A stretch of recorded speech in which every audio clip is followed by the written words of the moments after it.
Welcome to Lived In, a podcast series by Hemby Home Company. Lived In is all about interior styling for the ordinary home. If you live in an ordinary house on an average street and you love design, this podcast is for you. Many of us long to infuse the places in which we dwell with both style and livability. But we also have to stick to realistic budgets. What does it look like to live in a space that transitions with you as life does? How do you build equity while creating a space that truly feels like home? And what can you do to make a space yours when it doesn't belong to you? Join me, Femi, a realtor, content manager, and interior advisor, and let's find out. Hi guys, I hope you are all doing well. I am really excited about this episode because I just think that as a follow-up to our previous episode, talking about spec homes and semi-custom homes, this is really the perfect fit. Now, I'm going to give you slightly a kind of a longer introduction on this one versus what I would usually do because my guest and I had some technical issues. And when I say we had some technical issues, I literally mean we struggled for 30 minutes to get this recording to happen.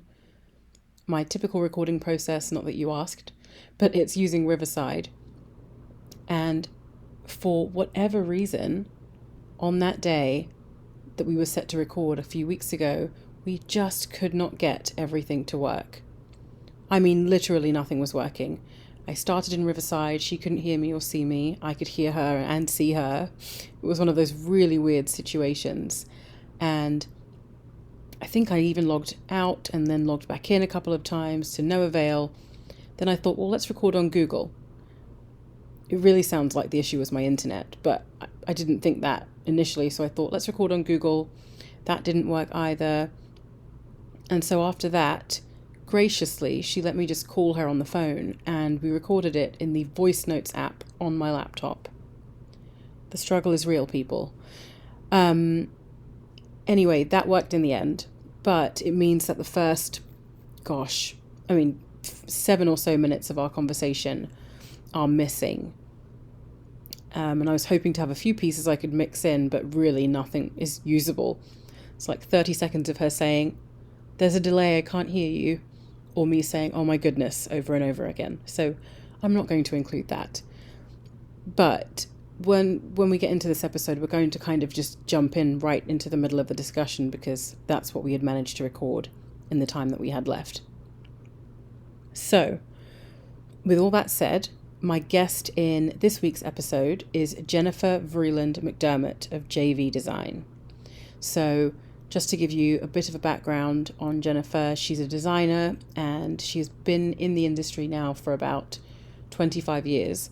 She was based in New Jersey and is now based in South Carolina and Charleston, as you'll hear during the interview.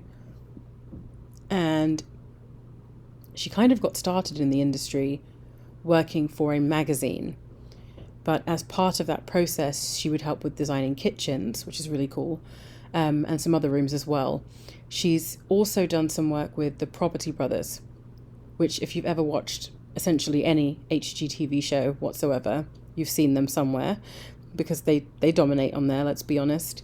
So she's helped with their shows as well. And I would describe her style as very accessible, very livable, relaxed, but beautiful and still very editorial. It's very simple. She's not doing anything that's crazy or out there necessarily, but it's the kind of design that, again, I think the vast majority of America actually lives in versus what maybe the 1% live in. I should say that Jennifer's home is maybe slightly different to what we think of when we think of what a spec home is. And that's just because hers was built based off of a plan that was designed by an architect. So unlike a lot of spec homes, there is some of the design intention in there, but she still, as you'll hear, she still had to do a number of things in order to make it have more of that custom feel. All right, let's get into the episode. We're going to pick up in our conversation at the point where Jennifer is talking about how she got started working for a magazine. That had a home building and architecture department, and it was a perfect fit for me, and that really groomed me to be, where I am today, being so multifaceted and, editorial and magazines, marketing, and interior design. That's really cool. What design style did you kind of primarily work with? Was it classic? Was it contemporary? Was it very traditional? I would say it was pretty traditional, pretty country, very eclectic, lots of mix of antiques and new things. Um, just a very livable, approachable, kind of comforting feeling. Which is how I would describe your style to a certain extent as well. Yeah, very, very practical. I mean, there are some pieces in various designs that I always say they're the splurge things that Yes. really, set the tone and set the look. But for the most part, I want it to be very livable and approachable. Yes, that makes sense. So, your current home, you moved from New Jersey right after COVID. Is that correct? Yes. Yes. Yeah. It was a strange time, obviously, for everybody. Yes. And we had a few deaths in the family, and my husband had a near-death accident at the house. Oh my gosh. And, our kids were in college, and, it just, and you weren't seeing any of your friends. So life just dramatically changed in so many ways. And we thought, well, this was going to be our live or die house. And the one in New Jersey, because we purchased it from my father-in-law, actually. He had built it in 1930s. Oh, wow. When they moved to Jersey, after the George Washington Bridge was built from the Bronx. So a beautiful, cute little colonial house, Dutch colonial, and we put on lots of additions and renovated it to death, and it just was so perfect, and we thought that would be it for us. But after everybody moves away and, and you're missing a lot of different people in your life, you sort of think about, well, maybe this isn't the the end all be all. And we just reevaluated our life and our age and, time in our lives about, well, we really don't like the snow anymore, and we really would like warmer weather, and we really don't want to sit in the traffic for 3 hours everywhere and pay so much to go to Manhattan and all these crazy things that we were just putting up with that seemed normal. And we started, armchair traveling on Zillow and just started, researching other places of where you'd want to live.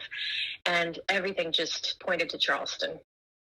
What? And it's just, we love it. It's everything we wanted it to be. How do you start looking when you're doing a move like that? What were some of the main factors that you guys were considering when you were figuring out where to move?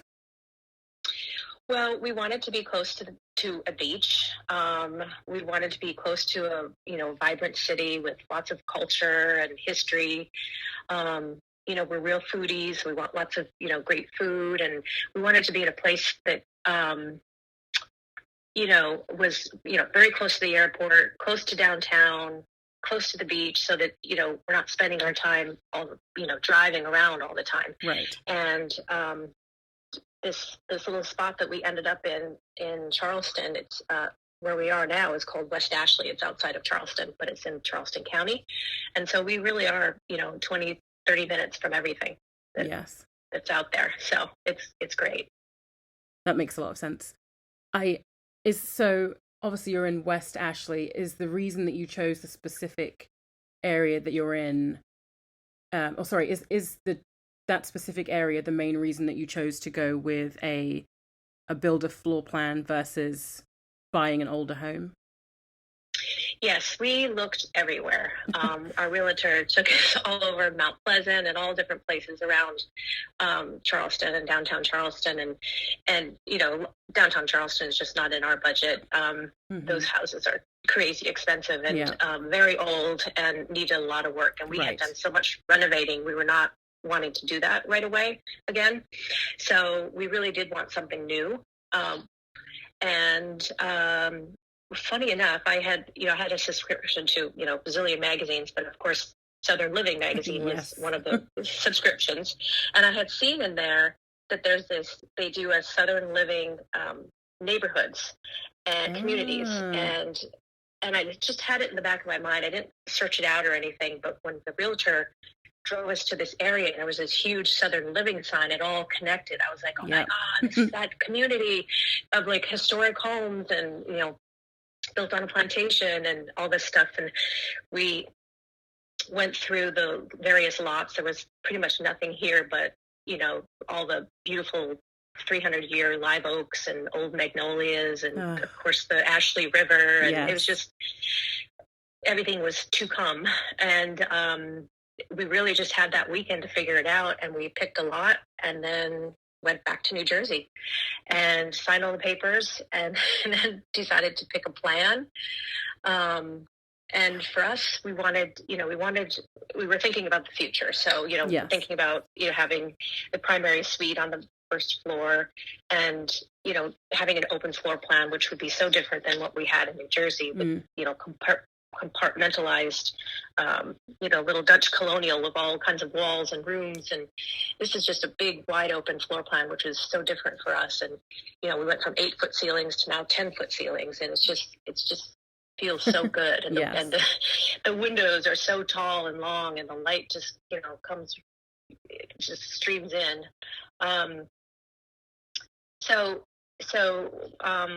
Then we just went back and we kind of did everything over the phone virtually, like everybody was doing everything.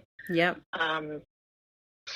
We picked out of probably 40 different plans, beautifully designed plans by pretty renowned architect down here.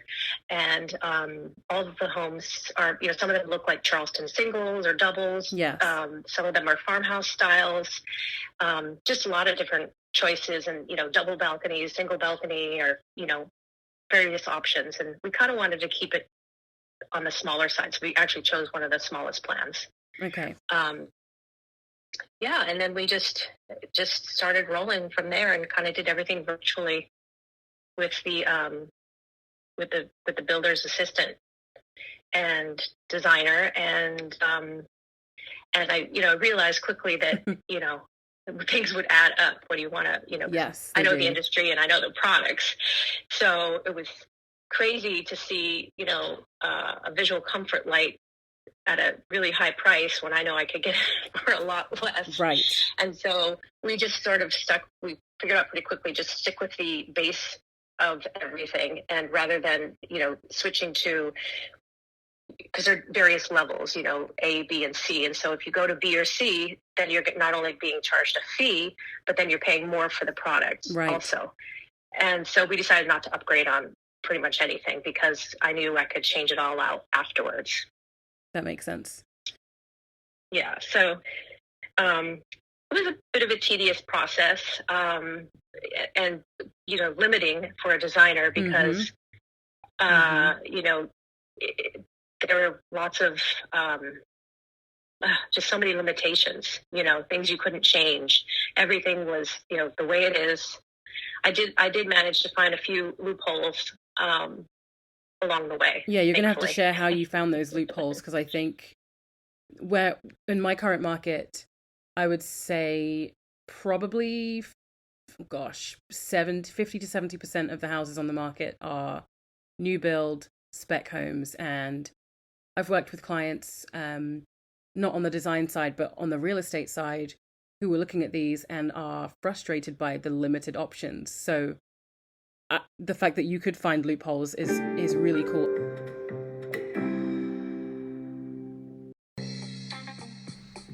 My thing of the week this week is flowers. For about 2 years, maybe more, maybe less, I worked as part of a small Florida wedding decor team in the West Palm Beach area. And I learned so much. I learned so much about classic floral design, boutonnieres and immersed florals and creating centerpieces. And I just love how flowers bring life and vibrancy to any room and just create a moment in an otherwise ordinary space. I actually really love buying them and then bringing out all of my different vases and arranging them. I spent this morning, today's Sunday, I spent this morning probably an hour just going through all of the rooms in my house with flowers and trimming and rehoming my flowers. It's going to see replanting, but that doesn't apply when there's no soil, I don't think. I have a few favourite spots for them actually. So I typically have a vase in the dining room that has flowers in it in the middle of the dining table. We have a small kind of serving sideboard table, console table that's in there as well. And we typically have flowers on that. We also usually have flowers in the middle of the coffee table, occasionally on the mantle. There's a desk in our entryway and some sit on top of that. We have some in our bedroom. I think my favourite spots are the dining table, our bathroom vanity, and actually I've recently started experimenting with putting flowers in the shower.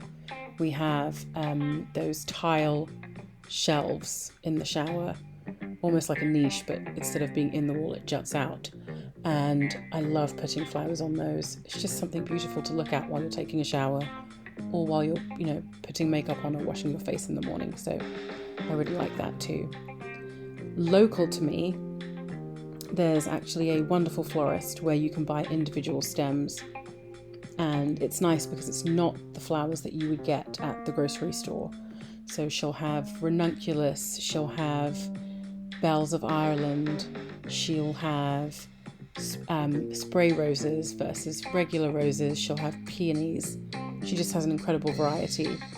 The owner's name is Jessica Shaw, but she just got married, Jess Wells. And the florist is Wildflower Florist. So if you are in Greenville or Winterville or maybe even as far as Farmville, Aden, make sure you go and check her out. All that to say, I love brightening up my spaces with flowers, and it's such a small, simple touch that doesn't have to be expensive. So I highly recommend it.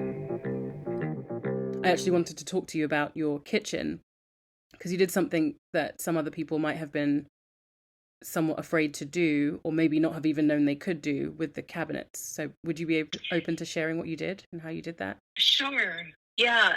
The builder thought I was a little crazy, but in my mind, I didn't want a full run of monotonous upper cabinets. And I knew I wanted to have some floating shelves to make it look more custom. And so I said, just don't install that corner run. Just leave it in the garage. And they were like, really? Are you sure? And I was like, absolutely. Just we'll figure it out later. And I would say, I don't want a door here. And they're like, are you sure? So I ended up with quite a few building materials in the garage, which I donated later, because there were things that I just didn't need or want, and I knew I would change it. So I said, just don't even install it. Yes. So in the kitchen, then I ended up using those extra cabinets over my washer and dryer in the mudroom, which was perfect because I didn't have any cabinetry there. Yep. And then I later had my carpenter come in and build the floating shelves. The other thing I chose to do in the kitchen was to use different countertops. So, we're all given the same level, various levels, A, B, and C. Yes. And I just stuck with, A's, and I just used two different ones. So that kind of made it more custom. So the island has, white quartz, and the back cabinet countertops are an absolute black granite. So kind of mixing it up helped make it more custom. I also loved changing the price. Right. And I think that's part of the challenge. How did you, what was the process for kind of having those changes? Were you in communication directly with the builder? Were you communicating through the designer?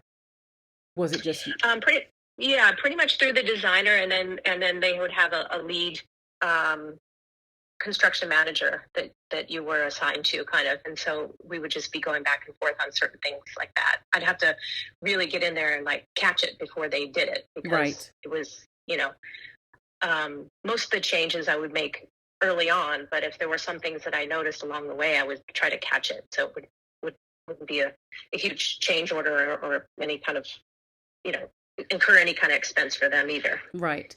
I think one of the hurdles when you're working with a semi-custom or a spec home that you're trying to make your own is the fact, again, with my experience, that the builder isn't necessarily communicating to you all the time what's happening.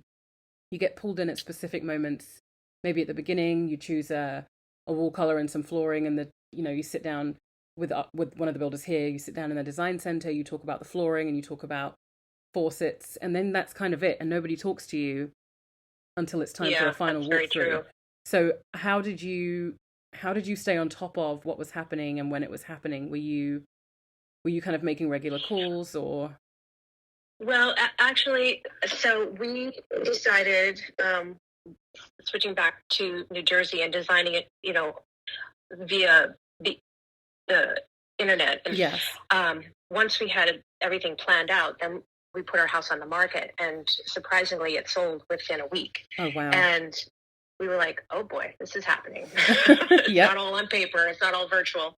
So then we were like, great. Well, now what do we do? So we had to quickly, sell our house. We sold, a lot of the furniture that went with the house. We, had a number of estate sales, garage sales, donated tons of stuff, and just really got out of there quickly, pretty much, yes. and decided to rent a place down here. And so we lived here a year while the house was being built, which was great because we were able to assimilate into the world down here, yes. and lifestyle, and learn our ways around everything, and get ourselves established. So I would say we were here every single week, making sure everything was the way we thought it would be. And so we were really just on top of it, is how we were able to stay up, keep up with the builder. That makes sense. Another thing in your kitchen, well, there are two things I loved in your kitchen, additional things. I did love those pendants over the island. Just really well executed, and they feel like they make perfect sense there.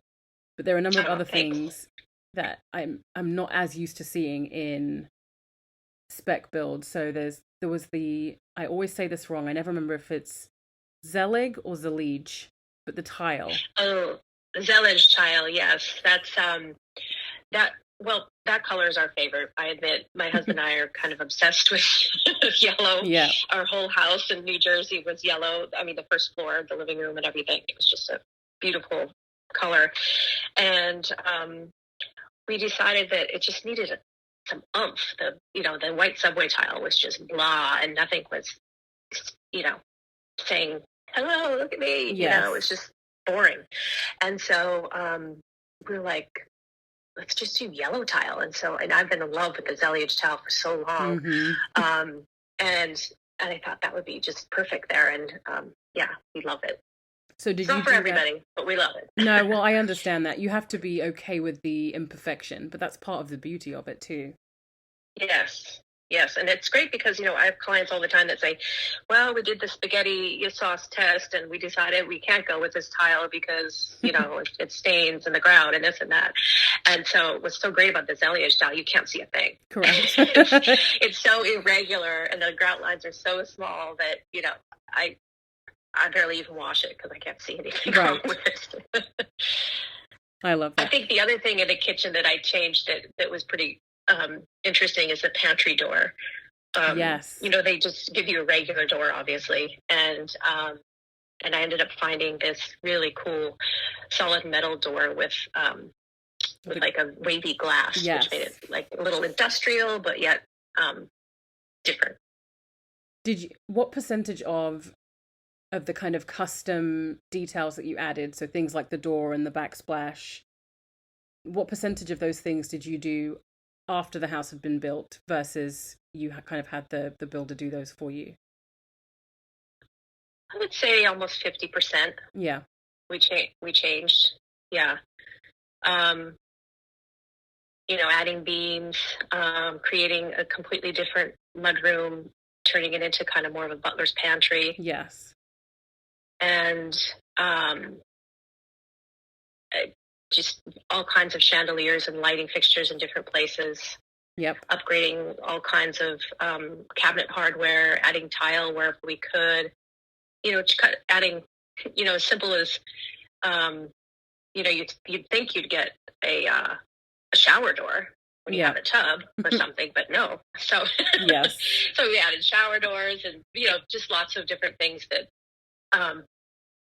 that didn't really come with the house. Yep. And what other things did you do to kind of hack your plan? So I know you added, I love the use of the freestanding furniture in your kitchen, and it actually kind of ties in because your dining room, kitchen, living area is so open. It makes the kitchen feel more like a room and less like a kitchen, if that makes sense. Yeah, exactly. That was exactly the idea. And also just to give ourselves more storage for various, collections and tableware that we use. Yes. Even though we downsized a lot, we still had a ton. Yes, I understand that too. And speaking of that, actually, let's talk a bit about decoration and furnishing. This is one of those things I think really just takes time, and it takes living in a space to know kind of how to make it work. I know you sold a lot when you moved from New Jersey. How did you kind of go about furnishing? How long did it take you to kind of figure it out in each of the rooms? So I spent quite a bit of time, the year before we moved in, rearranging and making floor plans and doing my research on all the various, lighting, furniture, rugs, drapery, different kind of looks that I wanted. I had our bedroom in this little tiny condo we were living in. The whole wall was just plastered with, papers and spec sheets and vision boards and whatnot. So we kind of lived through it together, my husband and I, and just figured, do you like this? Do you like that? And the other kids would come in and they'd be like, oh, you really want to go in that direction? I'm like, yeah, I do. So we kind of worked it out that way. And then of course, put, pen to paper and drew everything out.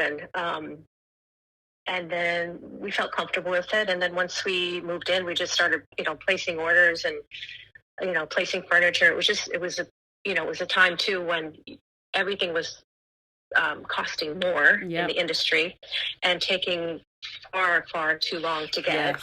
So it was a long process. But I would say we were able to accomplish it all after the year of planning. When we were in, I would say it was finished from like a year and a half, which was pretty remarkable. That is very impressive.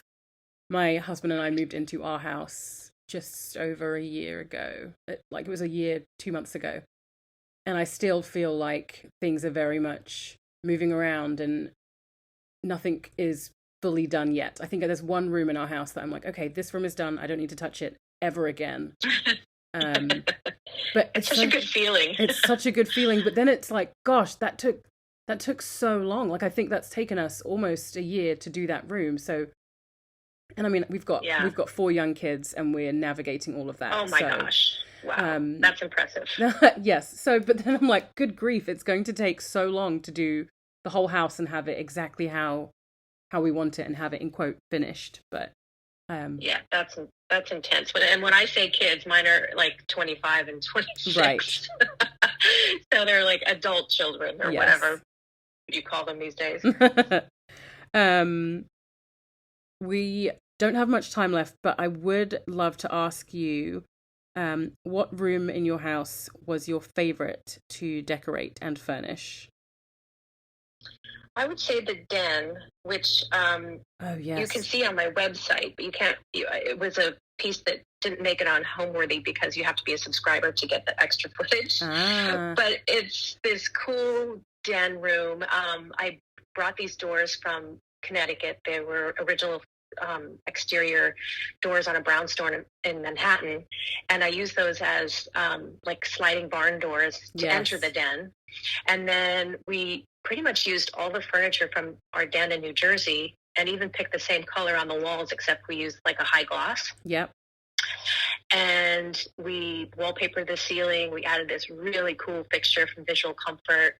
And it's just so, like, it's such a tiny room, but it's so well appointed and cozy. And there weren't any shelves or anything like that. So there were these nooks, Yeah. which you would think they would normally put shelves in, but nobody did. And so I end up having floating shelves made there by the same carpenter, and then we wrap them in the flooring material. So it looks really cool and kind of little mod. Yeah. And then just filled it with books and trophies and all kinds of, memorabilia and pictures and things. I love it's just that. a cozy, it just brings us right back to our old cozy little house. And there's honestly, I can't remember where I was reading it about somebody else doing something similar. Actually, I think it was in I am completely obsessed with Gil Schaefer. And yes. I'm reading his book right now, Home at Last, and he wrote about some clients of his who essentially brought a whole room and brought it to their new house. And I love that because he talks a lot about memory, and I think it's such a powerful thing in design.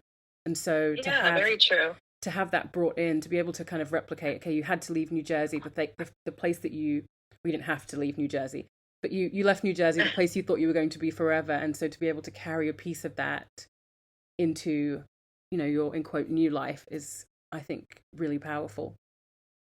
Oh, I like that. That's true. It's such a whirlwind going through all of this, and then sometimes you just don't sit back and take a breath and be like, yeah, that is why I did it, but I didn't really know it when I was doing it. Yes. Well, I think there's so much about design too that is so innate. And I was talking to my mother about this because we're doing some things in I mentioned that bathroom, and I'm really happy with that. And now we're working on our primary bathroom a bit and just finishing it. And I just spoke about how sometimes it's a journey of going with your gut to a certain extent. And that doesn't mean that you're not informed in the design choices that you make. And I'm sure as an interior designer, there are always things you're thinking about, general rules of, well, if we have this much space between the cabinets and the island, we'll make sure that there's enough room. You're always thinking of those things. But I also think so much of it is innate that you haven't necessarily given thought to it. It just makes sense, and so you do it. So yeah, very good point. One last question, because I know we've had some technical issues today, and I don't want to keep you. If you could give one piece of advice to someone beginning the journey with a semi-custom spec home, what would that piece of advice be? I would say if it's in your budget, I would definitely hire an interior designer, because there is such a gap between the architect, the builder, and the homeowner. And it's, if I wasn't in my business, I don't think I could have done what I did. But I guess I would just say, if there's certain things that you can live without, and just sort of stay with those level A choices and know that you can switch it up at a later time just to keep yourself in your budget. It'll still look beautiful. It may not be the exact fixture that you wanted, but, you also need to live in the home for a little while to realize, well, I really don't need that. I'd rather put the money in something else, You kind of have to feel it out once you're in there to make sure that it's what you really want. Yes. No, that makes perfect sense. And I love that. I think there's a tendency when we're looking at things online or in magazines to assume that things are done the moment that they're done. So your house is done and it was ready and it was exactly how you wanted it. But I love that reminder that just it takes time, live in it for a while and see what works and kind of be patient. Yeah, it takes a while to build those layers that look like, you've lived here for a long time. Right. Exactly. And it takes a certain eye to do that too. It's not, it's not like you can just go to Home Goods and then just fill it up and make it seem like it's right. layered and layered. Yeah, because it's not at that point. It's, absolutely. No, it's just, it's all about mixing antiques and things that you love and, textures and colors and patterns and, it's adding plants and things like that too. And trees and, shells and whatever. It's just found things are also important. Yes, they are. To get that look that, you you want straight out of the magazine. Right. And it's because they all tell a story too. Like, I think there needs to be an emotional connection in your home. It can't just be filled with things. Exactly. So, and when I go out to style, I do, a few gigs here and there where I do some styling for other designers or for, photographers or what have you. Yes. And that is exactly right. There's always a story, because you have to build that to be able to create that look or that emotion. Yes. Yeah, there definitely is. There's such an emotional element that I think we don't necessarily always consider. That's so good. Yeah. Well, Jen, it's time for us to wrap up. So I've linked to your Homeworthy interview, and of course I will include your website. Where else can people find you if they want to reach you? Just feel free to call or text me, and I am also on Instagram, of course. And that's how you can find me. Perfect. I'll make sure I include the link to your Instagram as well. Thank you so much for joining me. Thank you for your patience and perseverance with me this morning. Thank you, Femi. You're so kind. I think any other human would have just given up and said it's not worth it. So I really appreciate it. No, you're worth it. This has been so much fun, and I just love kind of your perspective as somebody who's ahead of me in terms of design and just experience. I really appreciate getting to talk with you about just your kind of unique experience with your house and just hearing how you do things. So I know our listeners will have learned a lot from you as well. All right, guys, that is it for this week's episode. I hope that this was interesting for you. I really think there are some unexplored or maybe lesser explored avenues when it comes to this whole semi-custom home situation. As I mentioned last week, I think that there are opportunities for collaboration with architects, but I also think there are opportunities for you if you're the consumer, the person who is buying the property. There are definitely opportunities that you can explore in terms of personalizing your space and really making it feel like a custom space, less builder grade, more personal. So definitely check out Jennifer's website, check out her Instagram. I will also link to the Homeworthy interview that she did, because then you'll get to see the whole house kind of in full, which is great. But I really urge you to check those out. And then just keep thinking about this. I'm going to be sharing a bit more in the next episode, some of my thoughts around design and just the affordability of it. I think we don't really talk about how much certain things cost, and there really is a gap, a really significant gap between what we see in magazines and what the majority of people live in. So I want to talk a bit more about that in terms of the numbers and what we can do and what can change. So don't miss that episode. I'll see you then.